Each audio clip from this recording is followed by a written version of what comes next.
السلام علیکم میرے پیارے بہن بھائیوں، کیا آپ جانتے ہیں کہ 15 شعبان کی رات، جسے شب برات بھی کہا جاتا ہے، اسلامی مہینے شعبان کی 15ویں رات ہے۔ اس رات کو بہت زیادہ فضیلت حاصل ہے اور اس کی عبادت کو خاص طور پر پسندیدہ سمجھا گیا ہے۔ یہ رات مسلمانوں کے لیے دعا، استغفار اور عبادت کا بہترین موقع ہے۔ اس رات کی فضیلت کے بارے میں بہت سی حدیثیں اور اسلامی تعلیمات موجود ہیں۔ اس رات میں اللہ تعالیٰ اپنی خاص رحمت سے اپنے بندوں کی مغفرت فرماتے ہیں۔ حدیث میں آتا ہے، جب شب برات آتی ہے تو اللہ تعالیٰ آسمان دنیا پر نزول فرماتے ہیں اور کہتے ہیں، کیا کوئی استغفار کرنے والا ہے کہ میں اسے معاف کر دوں؟ کیا کوئی حاجت مند ہے کہ میں اس کی حاجت پوری کر دوں؟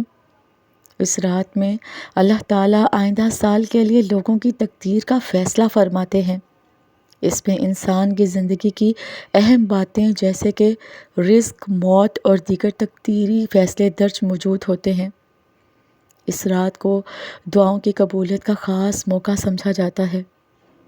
اس رات میں کی جانے والی دعائیں بہت زیادہ قبول کی جاتی ہیں۔ نبی کریم صلی اللہ علیہ وآلہ وسلم نے فرمایا، اس رات میں اللہ تعالیٰ اپنی نظر کرم سے اپنے بندوں کی دعائیں قبول فرماتے ہیں۔ جو شخص اس رات میں عبادت، استغفار اور توبہ کرتا ہے نا، اللہ تعالیٰ اس کے تمام گناہوں کو معاف فرماتے ہیں۔ یہ رات گناہوں سے پاک ہونے کے لیے بہت اہم ہے۔ اس رات میں عبادت کرنے والے کو جنت کی خوشبو آتی ہے اور اس رات کی عبادت جنت میں داخلے کا سبب بنتی ہے۔ اس رات میں نفل عبادات، ذکر و اذکار اور قرآن کی تلاوت کرنے کا خصوصی اہتمام کیا جاتا ہے۔ اس رات میں زیادہ سے زیادہ عبادت کرنا انسان کو اللہ تعالیٰ کے قریب لے آتا ہے۔ 15 شعبان کی رات ایک بابرکت رات ہے جس میں اللہ تعالیٰ کی رحمت کا دروازہ کھلتا ہے، دعائیں قبول ہوتی ہیں، گناہ معاف ہوتے ہیں اور تقدیر کے فیصلے کیے جاتے ہیں۔ اس رات کو غافل نہ رہ کر عبادت، استغفار اور دعا کے ذریعے اپنی تقدیر کو بہتر بنانے کی کوشش کرنی چاہیے۔ 15 شعبان کی رات تو رحمت کی رات ہے۔ اس رات میں اللہ تعالیٰ اپنی خاص رحمت سے بندوں کی دعاؤں کو قبول فرماتے ہیں۔ حضرت عائشہ رضی اللہ تعالیٰ عنہ سے مروی ہے کہ نبی کریم صلی اللہ علیہ وآلہ وسلم نے فرمایا، 5 راتوں میں دعا رد نہیں کی جاتی، ان میں سے ایک رات 15 شعبان کی رات ہے۔ اس رات کو خاص طور پر نفل عبادات، ذکر اور دعا کرنے کی ترغیب دی گئی ہے۔ لوگ اس رات میں اپنے گناہوں کی معافی کے لیے دعا کرتے ہیں اور اللہ تعالیٰ سے اپنے حال میں بہتری کی درخواست کرتے ہیں۔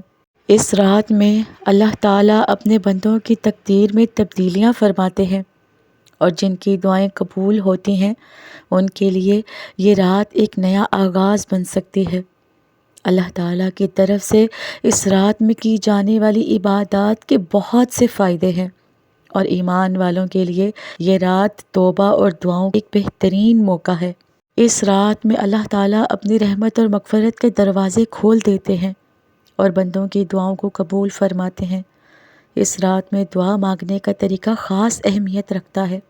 تو پھر میرے پیارے بہن بھائیوں، آپ سب سے پہلے وضو کریے تاکہ آپ کی عبادت اور دعا زیادہ پاکیزہ ہو۔ وضو سے عبادت کی فضیلت بھی بڑھ جاتی ہے۔ اس رات میں نفل نماز پڑھنا بہتر ہے۔ کم از کم 2 رکعت نفل نماز ضرور پڑھیے اور اللہ تعالیٰ سے اپنے گناہوں کی معافی مانگیے اور رحمت کی دعا کیجیے۔ آپ زیادہ رکعتیں بھی پڑھ سکتے ہیں۔ دعا مانگنے سے پہلے اپنے دل میں پچھلے گناہوں پر ندامت رکھیے اور اللہ تعالیٰ سے خلوص دل سے توبہ کریے۔ اللہ تعالیٰ سے یہ دعا کریے کہ اللہ پاک میری غلطیوں کو معاف فرما، میں تیرے دربار میں حاضر ہوں۔ اس رات میں اللہ تعالیٰ کے 99 اسماء الحسنہ کا ورد کریے۔ خاص طور پر یا رحمان، یا غفور، یا رحیم، یا لطیف، یا وہاب جیسے اسماء کا ذکر کریے۔ دعا کرتے وقت دل سے یقین رکھیے کہ اللہ تعالیٰ آپ کی دعا ضرور سنیں گے۔ آپ دعا کرتے وقت دل سے یقین رکھیے کہ اللہ تعالیٰ آپ کی دعاؤں کو ضرور قبول فرمائیں گے۔ آپ اللہ کے سامنے عاجزی اور خلوص کے ساتھ اپنی دعائیں پیش کریے، گناہوں کی معافی طلب کریے، دنیا اور آخرت کے لیے بہترین چیزیں اللہ تعالیٰ سے مانگیے۔ اس مبارک رات میں اللہ تعالیٰ سے اپنی تقدیر اور حالات بدلنے کی دعا کیجیے، سب کے لیے دعا کیجیے۔ اللہ تعالیٰ آپ کی دعاؤں کو ضرور قبول فرمائیں گے، کبھی رد نہیں کریں گے۔ میری اللہ تعالیٰ سے دعا ہے کہ اللہ تعالیٰ ہم سب کی دعاؤں کو قبول و منظور فرما لے۔ آمین ثم آمین۔